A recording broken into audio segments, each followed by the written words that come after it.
الحمد لله رب العالمين والعاقبة للمتقين والصلاة والسلام على نبينا محمد وعلى آله وصحبه أجمعين. أما بعد، فعن جابر بن عبد الله رضي الله تعالى عنهما قال: أتى النبي صلى الله عليه وسلم أعرابي فقال: يا رسول الله، أخبرني عن العمرة أواجبة هي؟ فقال: لا، وأن تعتمر خير لك.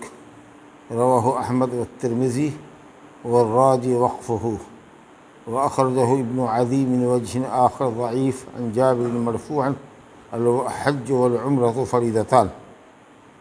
کتاب الحج چل رہا ہے اور اس کی یہ تیسری حدیث ہے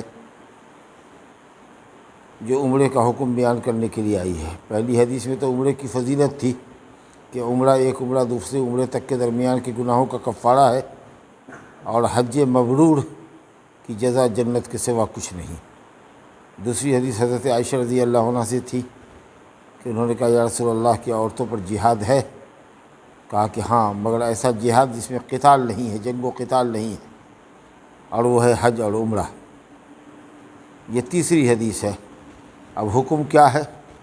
تو حج کی فرضیت تو معلوم ہے کہ قرآن مجید میں اللہ نے فرما دیا ہے: وَلِلَّهِ عَلَى النَّاسِ حِجُّ الْبَيْتِ مَنِ اسْتَطَاعَ إِلَيْهِ سَبِيلًا. اللہ کے لیے لوگوں پر حج کرنا، کعبہ کا قصد کرنا فرض ہے جو وہاں تک پہنچنے کی طاقت رکھتا ہو. تو حج کی فرضیت تو قرآن میں لکھی ہے. عمرے کا ذکر نہیں آیا کہ عمرہ فرض ہے کہ نہیں. یہ آیا کہ وَأَتِمُّ الْحَجَّ وَالْعُمْرَةَ لِلَّهِ، حج اور عمرہ اللہ کے لیے پورا کرو. لیکن اس سے حکم ثابت نہیں ہوتا ہے کہ وہ واجب ہے یا نہیں.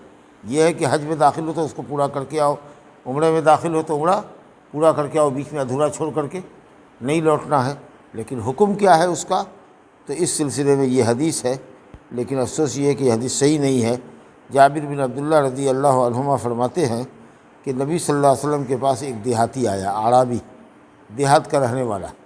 اور دیہات کے رہنے والے کے اندر زیادہ جہالت ہوتی ہے، بولنے کا، خطاب کرنے کا، بڑے لوگوں سے گفتگو کیسے کی جاتی ہے، ادب اور احترام علماء سے کیسے بات کرنا چاہیے، تو یہ سب طور طریقہ نہیں ہوتا ہے. جہالت کی وجہ سے شہریت نہیں ہوتی ہے، تمدن نہیں ہوتا ہے، علم نہیں ہوتا ہے، انداز گفتگو نہیں ہوتا ہے. تو اس لیے وہ دیہاتی تھا. دیہاتی انداز میں: یا رسول اللہ، اخبرنی عن العمرہ، عمرہ کے متعلق ہم کو خبر دیجیے کہ کیا یہ واجب ہے.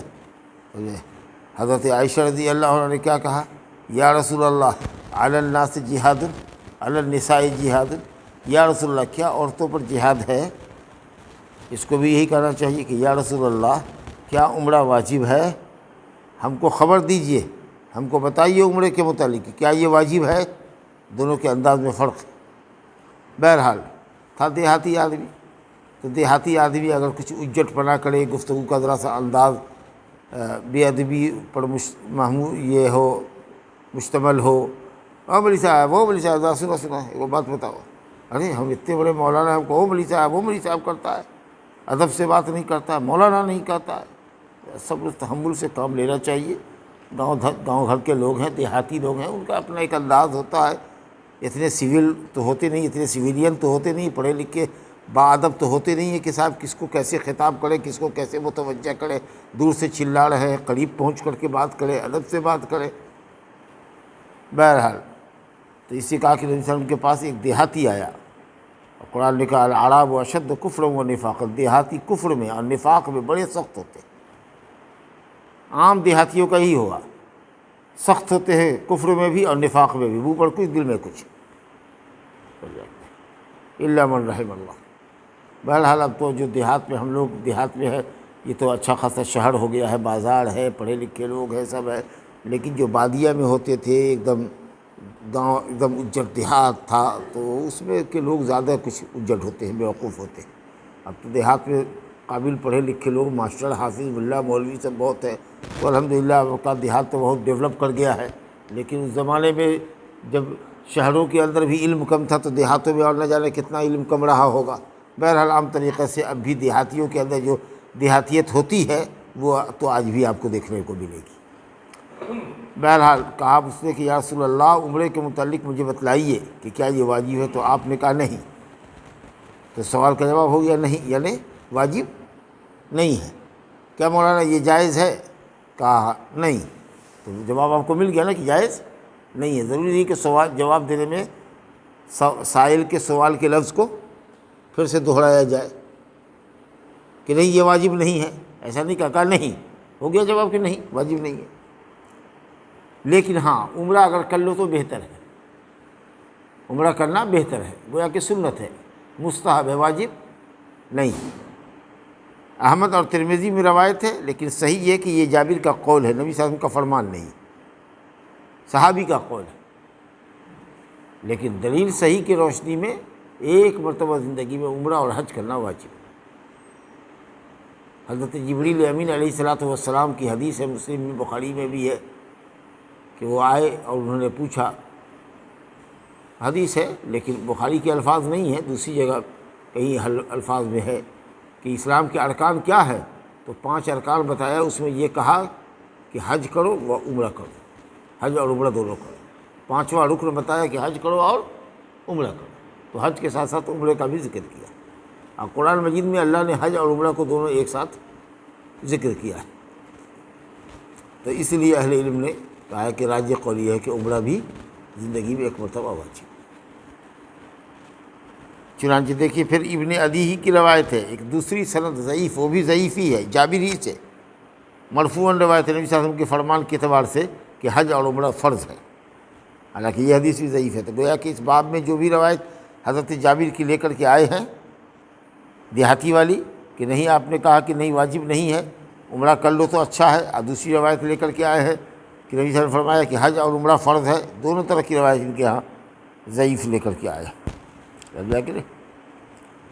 لیکن راجح قول اہل علم کا یہی ہے کہ عمرہ زندگی میں ایک مرتبہ فرض اور واجب ہے، جیسے کہ حج واجب اور فرض ہے۔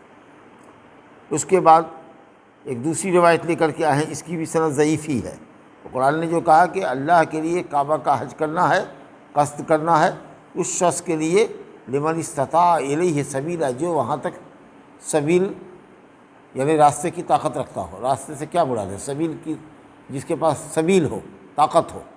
تو کسی نے کہا کہ زاد اور راحلہ، توشہ ہونا چاہیے اور سواری ہونی چاہیے، یعنی سواری جب چلتی تھی تب ہو، یا دوسرے ملک سے جا رہے ہیں، انڈیا سے جا رہے ہیں تو ہوائی جہاز سے جا رہے ہیں تو ہوائی جہاز کا کرایہ ہونا چاہیے، اور وہاں جو خرچ ہوتا ہے وہ سب ہونا چاہیے۔ 5 لاکھ روپیہ لگتا ہے آج کل، تو 5 لاکھ کی اگر طاقت ہے تب آپ جائیے، اگر یہ طاقت نہیں ہے آپ کے پاس تو آپ پر حج فرض نہیں ہے، سمجھا کہ نہیں؟ لیکن یہ جو تفسیر اس میں آئی ہے کہ وہاں تک پہنچنے کی طاقت ہو کا مطلب ہے کہ سواری ہو اور توشہ ہو کہ وہاں کھائے گا کیا، یہ تفسیر بہت صحیح نہیں ہے۔ سبیل کا جو معنی بتایا گیا کہ سبیل معنی تو ہوتا ہے راستہ، اور اس کا معنی بتایا جا رہا ہے زاد اور راحلہ، توشہ اور سواری، تو یہ معنی مرادی ہوا کہ سبیل سے مراد کیا ہے؟ سواری اور توشہ، لیکن سبیل کا معنی ہے راستہ، راستہ تک پہنچنے کی طاقت ہو۔ اگر مکے سے مان لیجیے کہ 100 کلومیٹر پر دور پر آدمی ہے، 200 کلومیٹر دور ہے، آدمی جوان ہے، طاقتور ہے جی، اور پہچان کا آدمی سب ہے، یہ سب جاہرا ہے ہمارے گاؤں کا، اس کو کھانا وانا پکوانا ہے، ہم کو پکانے آتا ہے، ہم پیدل چلے جائیں گے، رک رک کر کے 1 ہفتے میں ہم وہاں پیدل چلے گئے۔ یہاں تو دیکھیے کہ کہاں سے نکلا، کون چتور نام کا، وہ چلا گیا کیرلا سے پیدل، حالانکہ وہ تو بالکل ویسے ہی عمل واحیات عمل تھا کہ گاڑی جا رہی ہے، کار، اس میں سامان اس کا لدا ہوا ہے، آپ نے پیدل چلنا ہے، مشقت میں پڑتے ہوئے سال بھر میں 9 مہینہ میں 11 مہینے میں پہنچا۔ لیکن یہاں یہ ہے کہ سائیکل سے جا سکتے ہیں یا پیدل پہنچ سکتا ہے آدمی، اور وہاں کسی کے یہاں کوئی نوکری کر لیا، کسی کا کوئی سامان اٹھا دیا، باورچی ہے، کسی کے یہاں کھانا بنا دیا، تو وہاں کھانا بھی مل رہا ہے اس کو کھانے کا، اور چلنے کی طاقت بھی ہو گئی، تو یہاں اس کو سواری اور توشے کی ضرورت نہیں ہے، سمجھا کہ نہیں؟ صحت مند آدمی ہے، پیدل جا سکتا ہے، وہاں کچھ کر کر کے کھانے کا جوگاڑ کر سکتا ہے، محنت کر کے، مشقت کر کے، کلی گیری کر کے، کسی کا سامان ڈھو کے، کسی کا کھانا پکا کر کے قافلے میں، تو اس آدمی کو چاہیے کہ وہ حج کرے، کیونکہ وہ بدنی طاقت ہے اس کے پاس حج کرنے کی۔ اور کسی کے پاس سمجھ لیجئے کہ مال دولت کی ریل پیل ہے اور سواری پر بیٹھ ہی نہیں سکتا ہے، اتنا بوڑھا کمزور ہے، تو کیسے اپنے سے جائے گا؟ تو بہرحال کچھ لوگوں نے کہا کہ حضرت انس رضی اللہ عنہ سے روایت ہے، قیل یا رسول اللہ، کہا گیا کہ اللہ کے رسول، مس سبیل، سبیل کا کیا مطلب ہے؟ قرآن نے جو کہا ہے وَلِلَّهِ عَلَى النَّاسِ حِجُّ الْبَيْتِ مَنِ اسْتَطَاعَ إِلَيْهِ سبیلا، جو وہاں تک پہنچنے کی سبیل پاتا ہو، جس کو طاقت ہو سبیل کی۔ کیا مطلب ہے سبیل کا؟ تو کہا آپ نے کہ سبیل سے مراد زاد اور راحلہ، سواری اور توشہ ہے۔ دارقطنی نے روایت کیا ہے، لیکن صحیح ہے کہ یہ بھی حدیث موقوف ہے، مرسل ہے، اور یہ حدیث ترمذی میں ابن عمر سے بھی منقول ہے کہ زاد اور راحلہ ہے سبیل سے مراد، لیکن اس کی سند بھی ضعیف ہے، سمجھا کہ نہیں؟ تو ہو سکتا ہے ہم لوگوں کے لیے تو ضروری ہے کہ بھائی توشہ ہونا چاہیے۔ اب ہم کو تو کوئی ہنر آتا نہیں ہے، اور سواری تو ہم کو جہاز سے ہی جانا ہے، تو جب تک کہ پیسہ نہیں ہوگا ہم پیدل تو نہیں جا سکتے۔ لیکن اگر کوئی مکے سے قریب ہے جو پیدل جا سکتا ہے اور وہاں کھانے کا بھی انتظام کر سکتا ہے، محنت مشقت کر کے کچھ روزی کما لے گا اور حج بھی کرے گا اور کچھ کام بھی کر لے گا، سمجھا، تو الحمدللہ۔ کسی کا کوئی سامان ہے، تھیلا ہے، بیگ ہے، کہ اس کے لائیے ہم پہنچا دیں، کہاں تک جانا ہے آپ کو خیمہ میں؟ تو ٹھیک ہے، کیا لوگے؟ کہا کہ 50 ریال لیں گے۔ ٹھیک ہے الحمدللہ، چلیے چلتے ہیں، پہنچا دیتے ہیں، جا ہی رہے ہیں ادھر ہی پہنچا دیتے ہیں۔ آپ کا جوان آدمی ہے، 50 ریال مل گیا، آرام سے دن بھر کھائے گا اپنا، سمجھا کہ تو طاقت ہونی چاہیے۔ اب ہم لوگوں کے لیے تو زاد اور راحلہ ضروری ہے، لیکن جو لوگ قریب کے ہیں ان کے لیے زاد راحلہ ضروری اور شرط نہیں ہے۔ اگر وہ پیدل بھی حج کو پہنچ سکتے ہیں تو ان کو حج کرنا چاہیے، اور کرتے ہی ہیں لوگ، بہت سے اللہ کے بندے۔ تیسری حدیث ہے آج کے باب میں، ابن عباس رضی اللہ عنہما سے، کہتے ہیں کہ ان النبی صلی اللہ علیہ وسلم لقی رکبا بالروحاء فقال من القوم قالوا المسلمون فقالوا من انت قال رسول اللہ صلی اللہ علیہ وسلم فرفعت الیہ امرأة سبیا فقالت الہذا حج قال نعم ولک اجر، رواہ مسلم۔ یہ حدیث ٹھیک ہے، مسلم شریف کی حدیث۔ ابن عباس رضی اللہ عنہما کہتے ہیں، یہ بھی نبی صلی اللہ علیہ وسلم کے ساتھ حجۃ الوداع میں تھے، ابھی بالغ نہیں ہوئے تھے حالانکہ، قریب البلوغ تھے، لیکن حجۃ الوداع میں تھے، کہ نبی صلی اللہ علیہ وسلم جب جا رہے تھے مکہ اور مدینہ سے مکہ حج کے لیے، تو ایک قافلے سے ملاقات ہوئی، کم سے کم 3 آدمی کا قافلہ ہو تو رکب کہتے ہیں، راکب کی جمع ہے، 3 آدمی ہو یا اس سے بڑا قافلہ ہو، مقام روحا پر، ایک مشہور جگہ ہے مکہ اور مدینہ کے درمیان مقام روحا، تو وہاں وہ قافلہ ملا۔ تو نبی صلی اللہ علیہ وسلم نے اس قافلے والے سے جو جا رہا تھا الگ، آپ نے پوچھا کہ من القوم، کون قوم ہو تم لوگ، کون لوگ ہو، یہ سمجھ کر کہ کہیں خطرہ تو نہیں ہے، دشمن کے لوگ تو نہیں ہیں۔ تو دریافت کیا من القوم، تو جواب دیا، کہا المسلمون، ہم لوگ مسلمان ہیں۔ ماشاءاللہ، بڑی خوشی کی بات ہے۔ کس قبیلے کے ہیں، کہاں کے ہیں، یہ جواب نہیں دیا، اصل پوچھنے کا مقصد سمجھ گئے کہ صاحب یہ پوچھ رہے ہیں کہ تم لوگ کون قوم ہو، مسلمان ہو کہ غیر مسلم ہو، تاکہ ہم سترک رہیں۔ اگر معلوم ہو کہ نہیں غیر مسلم ہے تو سترک رہیں کہ کہیں دشمن تو نہیں ہے جو ہمارا پیچھا کر رہا ہے یا ہم کو نقصان پہنچانا چاہتا ہے۔ انہوں نے کہا المسلمون، ہم لوگ مسلمان ہیں۔ تو ان لوگوں نے بھی کہا من انت، اور آپ کون ہیں؟ تو آپ نے فرمایا کہ رسول اللہ صلی اللہ علیہ وسلم، میں اللہ کا رسول محمد صلی اللہ علیہ وسلم۔ اب جب آپ نے اپنا تعارف کرایا تو اس موقع کا فائدہ اٹھایا کہ عورت نے ایک مسئلہ سوال پوچھ دیا آپ سے۔ ایک بچہ جو تھا اس کے ساتھ، اس کو اس نے اٹھایا گود میں، کہا الہذا حج، کیا اس کا حج ہوگا؟ یہ جو بچہ ہے کیا اس کا حج ہوگا؟ تو آپ نے فرمایا نعم، حج ہوگا اس کا، وَلَكِ أَجْرٌ، اور تم کو اجر ملے گا، یعنی تم جو اس کی خدمت کرو گی، تم جو اس کو اٹھاؤ گی، تم جو اس کی رہنمائی کرو گی، بیٹا ایسے کرو، چلو بیٹا کنکری پھینکو، چھوٹا بچہ ہے، انگلی پکڑ کے ماں کے ساتھ چل سکتا ہے، باپ کے ساتھ چل سکتا ہے، نیت کرو بیٹا یہاں پر لبیک عمرتن کہو، تو بول رہا لبیک عمرتن اپنی توتری زبان میں، چلو نیت کر لیا، چلو اب کچھ دور چلا سواری پر، مکہ میں پہنچا، کرو طواف کی نیت کر لو دل میں کہ کعبہ کا طواف کر رہے ہیں، ٹھیک ہے، ہاں کر لیا، طواف کی نیت کر لیا۔ اب اس کے بعد چل رہا ہے، 3-4 مرتبہ چکر لگایا تو امی تھک گیا، اب نہیں چل سکتا ہوں، تو امی نے اس کو گود اٹھا لیا، ابا نے اس کو کندھا اٹھا لیا، تو یہ جو محنت کیا صفا مروہ کی صحیح کروا رہے ہیں، بچہ جہاں رونے لگا تھک گیا اس کو اٹھا لیا کندھے پر، سمجھا کہ نہیں. اسی طریقے سے میدان عرفات وغیرہ میں گھما رہے ہیں اس کو، جہاں تھک رہا ہے اس کو اٹھا رہے ہیں. لیکن جو کام کر رہا ہے اسے کروانا ہے، کیونکہ اس کا حج ہے. اس کا حج کا مطلب یہ ہے کہ اس کو کام کرنا ہے. لیکن اگر وہ بچہ ہے نہیں کر سکتا ہے، 2 سال کا ہے، 3 سال کا ہے، 4 سال کا ہے، آپ نے اس کو احرام کی چادر پہن لیا، نیت نہیں کر سکتا ہے تو آپ نے نیت کر لیا، سمجھا کہ نہیں. طواف نہیں کر سکتا ہے تو آپ نے گود اٹھا کر کے طواف کر لیا. تو آپ نے فرمایا کہ یہ سب جو تم محنت کرو گے اس کے لیے، حج کرانے کے لیے کبھی اٹھانا پڑے گا، کبھی اس کی رہنمائی کرنی پڑے گی، تو اس کا اجر تم کو ملے گا. یہ نہیں کہا کہ اس بچے کا اجر ملے گا، اس کا اجر اس کو ملے گا. حج اس کا ہوگا تو مطلب یہ کہ حج کا اجر اس بچے کو ملے گا، لیکن تم کو بھی الگ سے اجر ملے گا. چھوٹا بچہ ہے، 3 سال کے بچے کو کوئی عورت لے کر کے حج کرنے جا رہی ہے، اس کا شوہر جا رہا ہے، بچے کو لے کے جا رہا ہے، باقاعدہ 4 سال کا بچہ ہے، 5 سال کا، اس کی پوری ٹکٹ لگے گی اس کو، سمجھا کہ نہیں. یا جو بھی رعایت ہوتی ہو وہ اس کو ٹکٹ دینا پڑے گی. تو اس کو ضروری ہے کہ احرام کی چادر پہنا کر کے میقات سے جیسے بڑے لوگ چلتے ہیں ویسے چلیں گے، اور اس کو بچانا ہے. احرام کی پابندیوں کا لحاظ کرنا ہے، جیسے احرام کی ممنوعات ہے کہ احرام میں یہ نہیں کرنا ہے، وہ نہیں کرنا ہے، خوشبو نہیں لگانا ہے، بال ناخن نہیں توڑنا ہے، تو اس کا وہ بچہ بھی پابند ہوگا. اور کہا نا کہ اگر نیت کر سکتا ہو، چل سکتا ہو، طواف کر سکتا ہو تو اس سے خود کرانا ہے، نہیں تو جتنا بھر کر سکتا ہے اتنا کرے. جہاں وہ عاجز رہ جائے، رونے لگے، نہیں سکے گا تو اس کے بعد اس کو گود اٹھا لینا چاہیے اور اس سے کروا لینا چاہیے. تو کہا کہ اس کا حج ہے، کہا کہ ہاں ہے. تو ہے کا مطلب یہ ہے کہ حج کی پوری پابندی اور احرام کی پوری پابندی کا وہ مکلف ہے.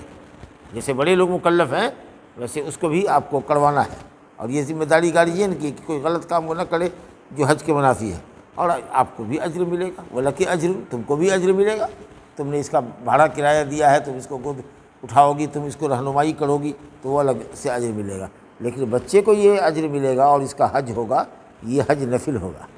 کیونکہ کوئی بھی عبادت فرض کب ہوتی ہے؟ جب بچہ یا آدمی بالغ ہو، ہاں عاقل ہو، عقل ہونا چاہیے. مجنون اور دیوانے پر کوئی عبادت نہیں ہے، پاگل ہے، فطری طور پر پاگل ہے وہ، تو اس کے اوپر کوئی عبادت ہی نہیں ہے. تو عاقل ہونا چاہیے، عقل مند ہو، بالغ ہونا چاہیے، مسلمان ہونا چاہیے. اور حج کے لیے ہے کہ آزاد ہونا چاہیے، غلاموں پر بھی حج نہیں ہے. اور یہ کہ قدرت ہونی چاہیے حج کرنے کی، چاہے وہ قدرت روپے پیسے ٹکے پیسے سے ہو، جیسے ہندوستان سے جانے والے کے لیے زاد اور راحلہ چاہیے، یا قدرت بدنی ہو کہ آدمی 100-200 کلومیٹر ہو تو پیدل جا سکتا ہے. تو بہرحال جس کو قدرت ہوگی اس کو حج کرنا ہوگا. یہ 5 چیزیں ہیں فرائض حج کے اندر، شرائط میں سے. بہرحال تو اس سے آپ نے یہ سمجھا کہ صاحب اگر کوئی قوم جا رہی ہے، اجنبی لوگ ملے جن کو آپ نہیں پہچانتے ہیں، تو ان سے محتاط رہنے کے لیے کہ کہیں بھلے لوگ ہیں کہ برے لوگ ہیں، آپ پوچھ سکتے ہیں بھائی آپ لوگ کون ہیں، سمجھے کہاں کے رہنے والے ہیں، یہ آپ دریافت کر سکتے ہیں، تاکہ اسی حساب سے آپ چوکنا رہیں سفر میں، سمجھا کہ نہیں. ہاں. اب دوسرے یہ ہے کہ صاحب عورتیں بھی مسئلہ مسائل دریافت کر سکتی ہیں، جیسے کہ عورت نے دریافت کیا، سمجھا کہ نہیں. تو عورت کی آواز ہر حال میں پردہ نہیں ہے. وہ جو لچکدار آواز ہوتی ہے، میٹھی آواز جو ہوتی ہے، ایک دم نرم آواز، بہلانے یا پھسلانے والی، وہ آواز حرام ہے. فلا تخضعن بالقول، اتنی نرمی کے ساتھ اور شیرینی کے ساتھ اور مٹھاس کے ساتھ رس گھول کے بات نہ کرو کہ جس کے دل میں بیماری ہے، کمزوری ہے، یعنی جس کے اندر شہوت کا روگ ہے، وہ تمہاری طرف مائل نہ ہو جائے کہ لڑکی ہم سے بات کر رہی ہے یا عورت ہم سے میٹھے میٹھے سور میں بات کر رہی ہے تو اس کے دل میں کہیں چور پیدا نہ ہو جائے، لالچ پیدا نہ ہو جائے.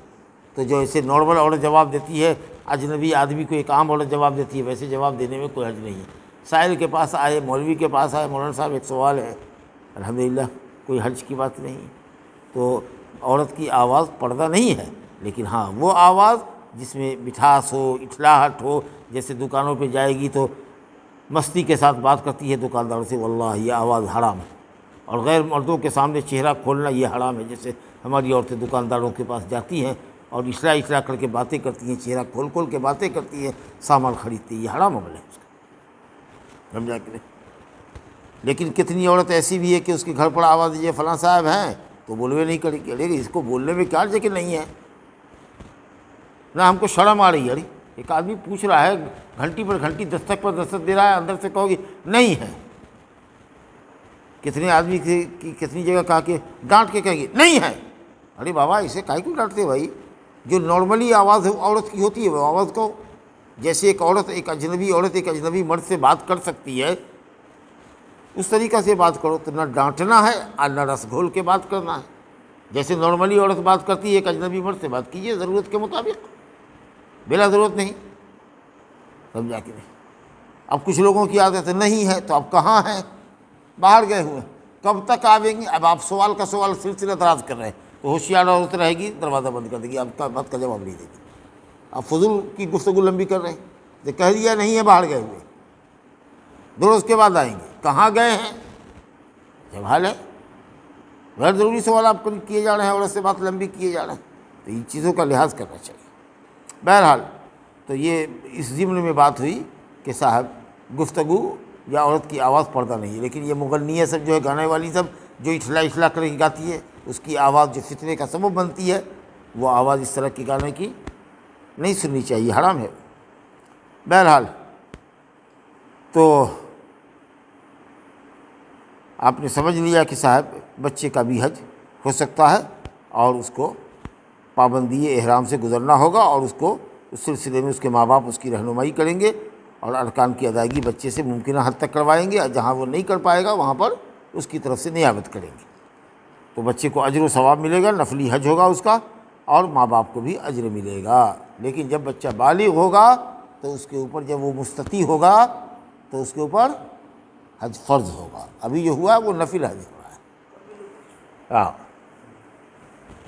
چلیے صاحب، اس کے بعد ایک حدیث ہے حضرت عبداللہ بن عباسی کی ہے، کہتے ہیں کان الفضل بن عباس ردیف رسول اللہ صلی اللہ علیہ وسلم فجاءت امرأة من خثعم فجعل الفضل ينظر إليها وتنظر إليه وجعل النبي صلی اللہ علیہ وسلم يصرف وجه الفضل إلى الشق الآخر إلى آخر الحدیث.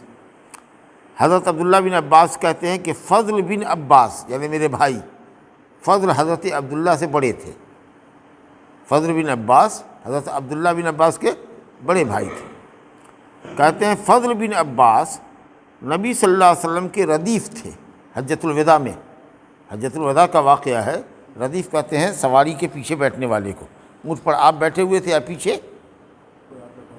یہ بیٹھے ہوئے تھے. فضل بن عباس عرفہ سے جب مزدلفہ آئے تو اسامہ ابن زید کو، جو آپ کے آزاد کردہ غلام حضرت زید ابن حارثہ کا بیٹا تھا، بہت پیارا تھا آپ کا، وہ غلام بھی بہت پیارا تھا اور اس کا بیٹی سے بھی بہت پیار کرتے تھے، اس کو بیٹھا لیا.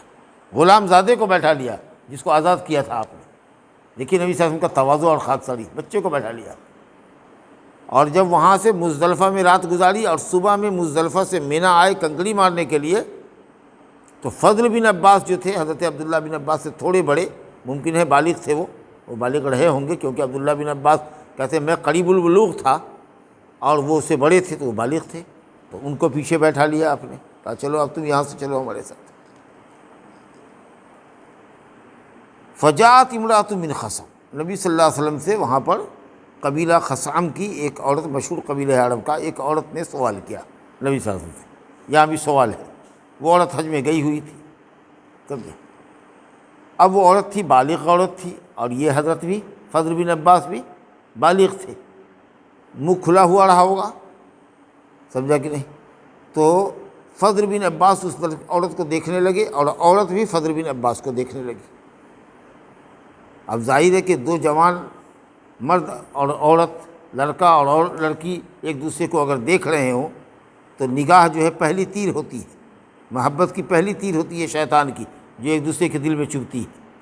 تو نبی صلی اللہ علیہ وسلم نے بڑی حکمت سے یہ علاج کیا کہ فضل اگر دیکھ رہے ہیں ایسے، تو نبی صلی اللہ علیہ وسلم نے ان کی نظر کو پکڑ لیا، چوڑی کو، کہ یہ دیکھ رہے ہیں اس کو، تو فضل بن عباس کا چہرہ ایسے گھما دیا. ہاں بولو.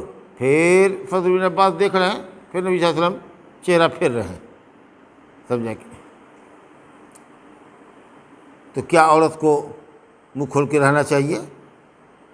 تو بہت سارے لوگ ہیں جو حج میں چہرہ کھلا ہی رکھتا ہے. اکثر ہندوستان سے، پاکستان سے جو عورتیں جاتی ہیں، سوائے اہل حدیث کی عورتوں کے، سب کا چہرہ کھلا رہے گا.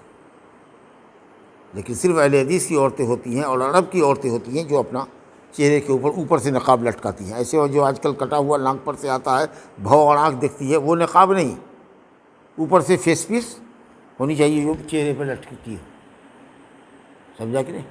کیونکہ حضرت عائشہ رضی اللہ عنہ کی حدیث ہے کہ جب ہم لوگ حج میں تھے تو جب قافلہ آتا تو ہم اپنا گھونگھٹ اوپر سے کر لیتے تھے، اور جب قافلہ گزر جاتا کوئی سامنے نہیں رہتا تو ہم اپنا چہرہ کھول لیتے تھے، سمجھا کہ؟ لیکن یہ کہیں گے نا عورت کا احرام ہے کہ چہرہ کھلا رہے، مرد کا جیسے سر کھلا رہے عورت کا ہے چہرہ کھلا رہے، حالانکہ وہاں حضرت عائشہ کہتی ہیں کہ جب قافلہ گزرتا اجنبیوں کا تو ہم چہرے پر پردہ کر لیتے۔ تو اب یہاں پر یہ جو کھلا ہوا تھا، تبھی تو فضل بن عباس دیکھ رہے تھے، تو اس کا کچھ جواب دے سکتے ہیں؟ تو جواب دینے میں یہ ہے کہ صاحب ہو سکتا ہے کہ چہرہ کھل گیا ہو، برقع ہٹ گیا ہو ہوا سے، کہے گا بات نہیں سمجھ میں آئی حضرت۔ یہ بھی ہو سکتا ہے کہ نبی صلی اللہ علیہ وسلم کے خصائص میں سے ہے کہ کوئی بھی عورت ان کے سامنے منہ کھول کر کے آ سکتی ہے، اور وہ کسی بھی عورت سے تنہائی میں بیٹھ کر بات کر سکتے ہیں، کیونکہ وہ امت کی بیٹیوں کے لیے باپ کا درجہ رکھتے تھے، یہ نبی صلی اللہ علیہ وسلم کی خصوصیات میں سے۔ تو قافلہ ہٹا رہا ہوگا اور نبی صلی اللہ علیہ وسلم کے سامنے وہ آئی ہوگی، چہرہ کھول کر کے گفتگو کیا ہوگا، اور فضل بن عباس چونکہ پیچھے تھے اس لیے وہ نبی صلی اللہ علیہ وسلم کے ساتھ تھے، تو اس لیے ان کی نظر پڑی۔ بہرحال اشتباہ ہے کہ یا تو چہرہ کھل گیا ہوگا یا اس نے کھولا رہا ہوگا۔ نبی صلی اللہ علیہ وسلم کے لیے یہ عمل خاص ہے، دیکھنا ان کے لیے، اور ان کے سامنے عورت کا کھل کر کے آنا، چہرہ کھل کر کے آنا۔ اور بھی صحابہ پیچھے رہ گئے ہوں گے، یا انہوں نے دیکھا ہوگا تو دیکھا ہوگا کہ ایک عورت تو ہے لیکن چہرہ نہ دیکھا ہوگا۔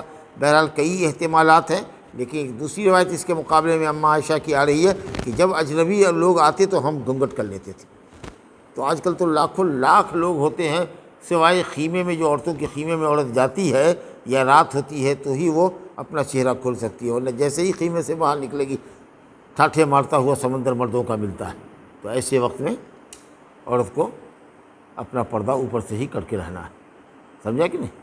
اس لیے دیکھیے گا سعودی عرب کی عورتیں، خلیج کی عورتیں، کویت کی عورتیں، پھر مصریہ نہیں، وہ سب حج عمرے میں طواف کر ہی ڈھکا ہوا ہے، مگر اوپر سے پردہ لٹکتا ہے۔ اور باقی جتنی دنیا کی عورت جائے گی سب یہاں سے باندھے رہے گی، منہ کھلا ہوا رہے گا، سمجھا کہ صحیح قول یہی ہے کہ عورت کو اجنبیوں سے حج میں بھی، عمرے میں بھی، احرام کی حالت میں بھی پردہ کرنا ہے۔ اب کہے گا کیا کہ اگر احتیاطاً پردہ کرنا چاہتے تو ہیٹ پہن لو، ہیٹ آج کل آتا ہے نا لڑکا سب کا جو ہیٹ رہتا ہے ایسے آگے کھڑا، تو کھڑا ایسا پہن لو تاکہ اس کے اوپر سے جو پردہ گرے سر سے تو وہ چہرے کو ٹچ نہ کرے، یہاں سے گرے۔ آج کل لڑکے سب کا نہیں آتا ہے ٹوپی ایسا، ہاں تو ایسے ہے، ایسے، اور اس کے اوپر کرو تاکہ یہاں سے لٹکے، چہرے کو نہ وہ چھوئے، تو اس لیے، یا نہیں تو پیشانی کے اوپر پٹی بندھواتا ہے یا موٹا ہے تاکہ اس کے اوپر سے گرے، ایسا چہرہ کو نہیں چھوڑا۔ تکلف ہے، بالکل تکلف ہے۔ وہ گھونگھٹ کھینچتی تھی تو ظاہر ہے کہ چہرے سے ہو کر کے آتا تھا اماں عائشہ کا۔ یہ اب اس لیے بتا رہے ہیں کہ ایسا جائیے گا تو وہاں حج ہاؤس میں سکھاوے گا ملا مولوی صاحب، ارے کیسے آپ پردہ کیے ہوئے ہیں ابھی سے، حالانکہ ابھی احرام میں نہیں آئی ہے۔ جہاز میں احرام باندھے گی، جب مقام ہوگا باندھے گی، کیا نیت کرے گی، سمجھا؟ وہ ابھی سے چہرہ کھولے ہوئی ہے، پھول مالا پہن رہی ہے۔ مولوی تقریر دھواں دھاڑ کر رہا ہے، نیتا سب تقریر کر رہا ہے، اور سب بیٹھی ہوئی ہے، ایک طرف مرد ایک طرف عورت بیٹھی ہوئی ہے، اور سب منہ کھول کے بیٹھی ہوئی ہے۔ دیکھیے گا حج کے ہاؤس میں، چلے جائیے تماشا۔ حرام ہے کہ اجنبی مردوں کے سامنے عورتیں منہ کھول کر کے رہیں۔ ایون احرام کی جب نیت کر لے گی تو بھی اس کے منہ پر، جس پر برقع ہونا چاہیے، سمجھا کہ نہیں؟ اور یہاں سے باندھو سر پر فیس پیس، سمجھا کہ نہیں؟ اور اوپر سے لٹکاؤ۔ بہرحال دیکھنے لگے، نبی صلی اللہ علیہ وسلم نے حضرت فضل بن عباس کا چہرہ پھیر دیا دوسری طرف۔ اب وہ کہتی ہے یا رسول اللہ ان فریضۃ اللہ علی عبادہ فی الحج، حج کے سلسلے میں جو اللہ کا فرض ہے اس کے بندوں پر، اس نے میرے باپ کو اس حال میں پایا ہے جب کہ وہ بوڑھا ہے، یعنی جب حج کی فرضیت جو ہوئی ہے تو ایسے وقت میں حج کی فرضیت ہوئی ہے۔ میں نے بتایا تھا کہ سن 9 ہجری یا 10 ہجری میں حج فرض ہوا، کیونکہ سن 8 ہجری تک تو مکہ مشرکین کے قبضے میں تھا، تو اس لیے اس سے پہلے فرض ہونے کا سوال نہیں ہوتا ہے۔ بہتر قول، راجح قول یہ ہے، کچھ لوگوں نے کہا کہ 5 ہجری میں، 6 ہجری میں فرض ہوا، لیکن صحیح قول یہ ہے کہ وہ 9 ہجری میں فرض ہوا۔ اور ایک سال نبی صلی اللہ علیہ وسلم نے حضرت ابو بکر کی قیادت میں حج کا قافلہ بھیجا تھا، پچھلے درس میں آپ کو بتایا تھا، اور اگلے سال آپ خود گئے جب یہ اعلان ہو گیا کہ مکے میں کوئی ننگا طواف نہیں کرے گا، کوئی مشرک داخل نہیں ہوگا، تب آپ اگلے سال آئے۔ تو اس طور پر حج کی فرضیت وہ تاخیر سے ہوئی، لیکن جس وقت حج کی فرضیت ہوئی اس عورت کا باپ بوڑھا ہو چکا تھا، اتنا بوڑھا تھا کہ سواری پر بیٹھ نہیں سکتا تھا، سواری پر بیٹھا ہو تو دھب سے گر جائے۔ تو یہ نہیں آپ نے کہا کہ نہیں اس کے بدن کو اس اونٹ سے باندھ دو اور لے کر کے چلو، کہا کہ نہیں جب اتنا مجبور ہے اور معذور ہے کہ سواری پر بیٹھ نہیں سکتا، تو یہ عورت پوچھتی ہے افاحج عنہ، کیا میں اپنے ابا کی طرف سے حج کر سکتی ہوں؟ یعنی ابھی سال نہیں، سال تو میں تو خود اپنے حج میں آئی ہوں، آگے کے لیے پوچھ رہی ہے کہ کیا میں اپنے والد کی طرف سے حج بدل کر سکتی ہوں؟ تو آپ نے کہا نعم۔ کہتے ہیں یہ واقعہ کب پوچھا تھا اس نے؟ وذالک فی حجۃ الوداع، یہ حجۃ الوداع کا واقعہ ہے جس کے کچھ مہینوں کے بعد نبی صلی اللہ علیہ وسلم کا انتقال ہوا ہے، سمجھ گئے؟ ہاں، متفق علیہ، بخاری مسلم کی حدیث ہے، جو الفاظ یہاں ذکر کیے گئے ہیں وہ بخاری شریف کے ہیں۔ تو معلوم یہ ہوا کہ اگر ایسا آدمی جو سخت بوڑھا ہو، جسمانی طاقت نہیں، پیسے کی طاقت تو ہے لیکن جسمانی طاقت اب حج کرنے کی نہیں ہے، یا ایسا بیمار ہے کہ اب وہ کبھی صحت یاب نہیں ہو سکتا ہے، تو وہ پیسہ دے کر کے دوسرے کو کہے کہ میری طرف سے جا کر کے عمرہ اور حج آپ کر دیجیے، لیکن اس کے لیے شرط ہے کہ جو آدمی حج عمرہ کرے گا اس کی طرف سے وہ پہلے اپنی طرف سے حج عمرہ کر چکا ہو، یہ ذکر حدیث میں آپ آئے گا، سمجھا کہ نہیں؟ تو ایسے آدمی کو پیسہ دے دیجیے۔ یا آدمی اگر مر گیا ہے تو اس کی طرف سے آدمی چاہے تو حج بدل کر سکتا ہے، تو مردے کی طرف سے حج بدل عمرہ بدل ہو سکتا ہے، اور زندہ کی طرف سے اسی زندہ کی طرف سے ہوگا جو آدمی کے سواری پر بیٹھ نہیں سکتا، جا نہیں سکتا، پیرالائزڈ آدمی ہے یا دائم المریض آدمی ہے، نہیں جا سکتا ہے وہ، تو اس کی طرف سے۔ اب بیٹا عرب میں کما رہا ہے تو باپ کی طرف سے یہاں سے کہ ابا آپ کی طرف سے اس سال حج کر رہے ہیں، کاہے حج کر رہا ہے؟ ہم تو جانے کے لائق ہیں، پیسہ بھیجو جائیں گے۔ تو بوجھ رہا ہے کہ ہم تو وہاں وہی ہیں مکے میں، جدہ میں، باپ کی طرف سے عمرہ کر دیا، مائیں کو کبھی کہے گا کہ امی آپ کی طرف سے آج عمرہ کر لیا، وہ کچھ نہیں ہے، عمرہ نہیں ہوگا۔ عمرہ حج اس کی طرف سے بدل ہوتا ہے جو حج کرنے کی طاقت نہیں رکھ سکتا ہے، جو سواری پر بیٹھ نہیں سکتا، مکہ پہنچ نہیں سکتا، اس کی طرف سے عمرہ ہوگا۔ یہ سوچ رہا ہے کہ 100 ریال 50 ریال میں مائی باپ کی طرف سے حج کر کے چلے آ گئے، ایسا کہیں تھوڑے ہوتا ہے، سب جا کے۔ تو کہا کہ اللہ تعالیٰ کا جو فرض ہے حج، فریضہ حج میرے باپ پر ایسے وقت میں آیا ہے جب کہ وہ بوڑھا ہے، یعنی جس وقت اللہ نے حج کو فرض کیا ہے میرا باپ بوڑھا ہے، وہ سواری پر ٹھہر نہیں سکتا، گر جاتا ہے، تو کیا میں اس کی طرف سے حج کر سکتی ہوں؟ آپ نے کہا ہاں۔ تو معلوم ہوا کہ عورت مرد کی طرف سے حج بدل کر سکتی ہے، تو پھر مرد عورت کی طرف سے بدرجہ اولا کر سکتا ہے، نہیں مجھے آیا؟ ارے بڑھ کے کرے گا۔ جب عورت باپ کی طرف سے کر سکتی ہے، مرد کی طرف سے عورت نیابت کر سکتی ہے، تو عورت کی نیابت مرد تو زیادہ اچھے طریقے سے نہ کرے گا۔ مرد کوئی کام کرتا ہے تو عورت کے مقابلے میں زیادہ اچھے طریقے سے کرتا ہے، تو جب عورت مرد کی طرف سے حج بدل کر سکتی ہے تو مرد تو عورت کی طرف سے زیادہ اچھے طریقے سے کر سکتا ہے، یہ کہنے کا تو بدرجہ اولا بڑھ کر کے کر سکتا ہے، سمجھا؟ لیکن یہ الگ بات ہے کہ عورت جو جائے گی باپ کی طرف سے حج کرنے کے لیے تو اس کے ساتھ اس کا شوہر یا محرم یا کوئی بیٹا ہوگا بالغ، تو اس کو لے کے جانا ہوگا۔ آپ سمجھے کہ نہیں سمجھے؟ چل، تو یہ سب شرط اپنی جگہ پر ہے، وہی واقعہ ہے، انہی سے حضرت عبداللہ بن عباس ہی سے ایک روایت ہے، پڑھ کر کے اس کو یہیں پر روکتے ہیں کہ ان امرأۃ من جہینہ، قبیلہ جہینہ کی ایک عورت ہے، یہ بھی عرب کا بڑا مشہور قبیلہ ہے، نبی صلی اللہ علیہ وسلم کے پاس آتی ہے، قالت ان امی نذرت ان تحج، میری ماں نے منت مانی ہے کہ وہ حج کرے گی، میری ماں نے منت مانی ہے کہ وہ حج کرے گی۔ کسی بات پہ منت مانی، یہ بات کئی مرتبہ آیا کہ منت اچھی چیز نہیں، اس میں کوئی خیر اور بھلائی نہیں ہے، لیکن اگر کسی نے مان لیا کہ یا اللہ میرا بیٹا جو بیمار ہے اگر وہ اچھا ہو گیا تو میں تیرے لیے حج کروں گی، اور اللہ نے اپنے فضل سے اس کے بچے کو اچھا کر دیا، تو پھر اس عورت کو چاہیے کہ بلا تاخیر اس نذر کو وہ پوری کرے۔ جب حج کا زمانہ آوے، یا مان لیجئے کہ اب ذوالحجہ میں اس نے یہ نذر مانی ہے تو حج تو ہمیشہ ہوتا نہیں ہے، اب اگلے ہی سال میں حج ہوگا تو 1 سال تک وہ مؤخر ہوگا، سمجھا کہ نہیں؟ تو خیر، تو میری ماں نے حج کی نذر مانی ہے، فلم تحج، آئے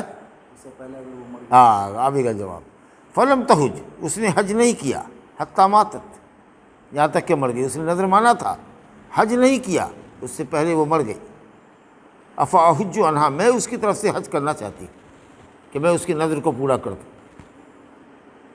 تو کہا آپ نے کہ ہاں حجی انہا، تو اپنی ماں کی طرف سے حج کر سکتی ہو، بلکہ کرو۔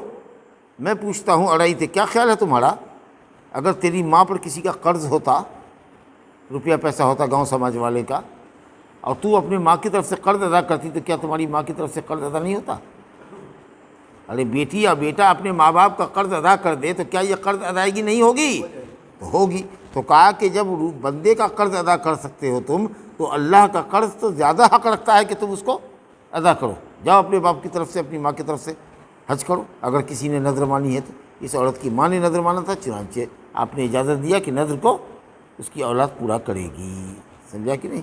اب انہوں نے یہ سوال کیا کہ صاحب مثال کے طور پر اگر کسی نے متعین کر دیا کہ میں 1415 ہجری 1445 ہجری چل رہا ہے، ابھی 1445 ہجری چل رہا ہے، یہ کب ختم ہوگا؟ جب ذی الحجہ آئے گا، تب محرم جب آئے گا تب 1446 ہو جائے گا۔ ہاں، تو کہے اب اس وقت ماں نے، ابھی کئی مہینہ باقی ہے، 8 مہینہ 7 مہینہ، کہے کہ میں اس سال اللہ کے لیے حج کی نذر مانتا ہوں، اس سال حج کی نذر مانتا ہوں، اور حج کا مہینہ آنے سے پہلے ہی وہ مر جائے، تو اس پر اس نذر کی وفا واجب لازم نہیں ہے۔ لیکن اگر اس نے حج کا مہینہ پایا اور پھر نہیں کیا، کہا کہ اگلے مرتبہ کریں گے، تو اس نذر کی پورتی واجب ہوگی، اور میت کے مرنے کے بعد اللہ کے اس قرض کی ادائیگی کے لیے، جس طرح بندوں کے قرض کی ادائیگی کے لیے اس کے چھوڑے ہوئے مال میں سے قرضہ چکایا جاتا ہے، اسی طریقہ سے اس کے چھوڑے ہوئے مال میں سے اتنا روپیہ نکالنا پڑے گا جو کوئی آدمی جا کر کے اس کی طرف سے حج کرے۔ اس کے بعد پیسہ بچے گا تو ورثہ میں تقسیم ہوگا، کیونکہ اللہ کا قرض ہے، صاحب زمین جائیداد تھا وہ، لہذا اس کی زمین کا 4 کٹھا 8 کٹھا بیچو اور جا کر کے باپ کی نظر کرو۔ لیکن اگر اس نے یہ کہا تھا کہ میں اس سال حج کروں گا اللہ کے لیے، میں نے یہ منت مانی ہے، اور اس سال آنے سے، حج کا مہینہ آنے سے پہلے وہ مر گیا، تو وہ چیز اس کے اوپر واجب نہیں رہی۔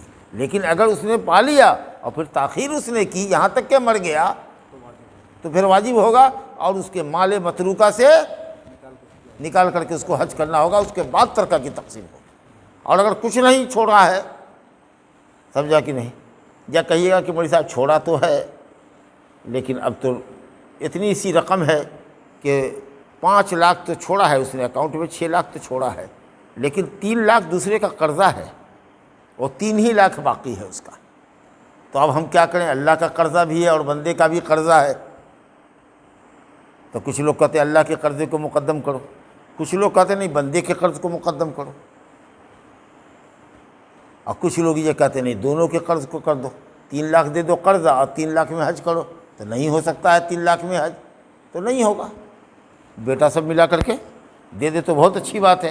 نہیں ہوتا ہے، کوئی جائیداد نہیں ہے، اب وہی 3 لاکھ بچا ہے قرضے کی چکتائی کے بعد، تو اگر اس میں حج نہیں ہو سکتا ہے، اب کوئی تعاون بھی نہیں کرنے کو تیار ہے، تو پھر اللہ تعالیٰ اس کو بخشے گا، پیسہ وارثان بانٹ لے اپنا۔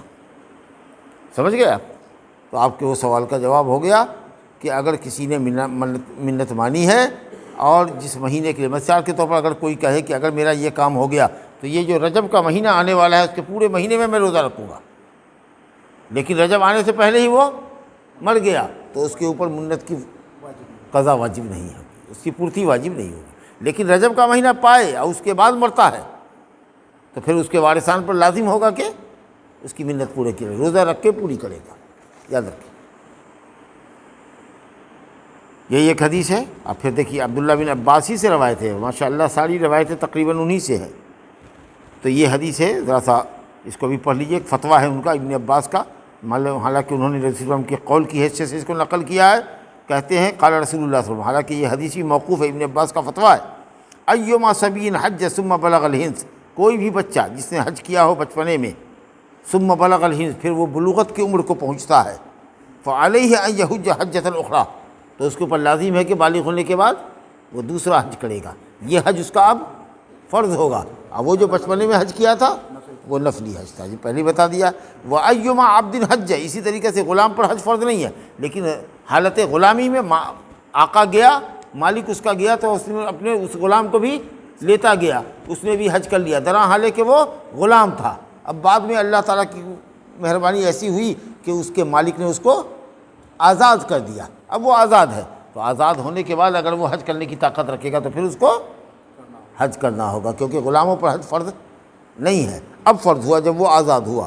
تو کہتے ہیں کوئی سا بھی غلام جس نے حج کیا ہو پھر وہ آزاد کر دیا گیا ہو، فعلیہ ان یحج حجۃ اخری، تو اس کے اوپر دوسرا حج کرنا لازم ہوگا۔ یہ ابن ابی شیبہ اور بیہقی میں روایت ہے، روایت کے حدیث سند نقل کرنے والے سارے لوگ ثقہ ہیں، قابل اعتبار ہیں، لیکن اس مسئلے کے نبی صلی اللہ علیہ وسلم کا فرمان ہونے اور نہ ہونے کے سلسلے میں اختلاف ہے۔ صحیح قول یہ ہے کہ یہ حدیث موقوف ہے، موقوف کہیں تو ابن عباس کا فتویٰ ہے، صحابی کے قول کو موقوف کہتے ہیں، اور نبی صلی اللہ علیہ وسلم کا قول اگر ہو تو مرفوع کہتے ہیں، تو یہ مرفوع نہیں ہے، یہ فتویٰ ہے ان کا۔ تو صحابی کا کوئی بھی قول ہو تو اس پر عمل کیا جاتا ہے، کب؟ جب کہ وہ حدیث سے ٹکراتا نہ ہو، نیز کسی دوسرے صحابی کا قول بھی اس کے مقابلے میں نہ ہو۔ اب ایک صحابی نے ابن عباس نے ایک فتویٰ دیا، ہو سکتا ہے کہ ابو ہریرہ نے اس کے خلاف فتویٰ دیا، کسی اور نے عبداللہ بن مسعود نے کوئی اور فتویٰ دیا، تو یہ دو تین فتوے جو ایک دوسرے کے بالمقابل ہیں، تو اب یہاں پر علماء غور کریں گے کہ کس کا فتویٰ زیادہ صحیح ہے، اس کے مطابق عمل کیا جائے گا۔ تو صحابی کا قول اور ان کا فتویٰ حجت ہوتا ہے، لیکن کب؟ جب کہ وہ کسی حدیث سے، قرآن کی آیت سے ٹکراتا نہ ہو، یا کسی دوسرے صحابی کے قول سے بھی وہ ٹکراتا نہ ہو۔ اگر ٹکراتا ہو اور کئی قول ہو تو اس میں علماء دلائل کی سلسلے روشنی میں گفتگو کریں گے کہ راجح کون ہے، وہی عمل میں آئے گا۔ تو بہرحال یہ حضرت ابن عباس کا فتویٰ آپ نے سن لیا کہ بچہ اور غلام جس کے اوپر حج فرض نہیں ہے، اگر وہ ایسے وقت میں حج کرتا ہے جبکہ اس پر وہ عبادت فرض نہیں ہے، تو پھر وہ بالغ اگر ہوتا ہے تو اس کے اوپر عبادت فرض ہوگی اور دوبارہ سے اس کو اس فریضے کو ادا کرنا پڑے گا۔ ھذا وباللہ التوفیق وصلی اللہ علیہ وسلم۔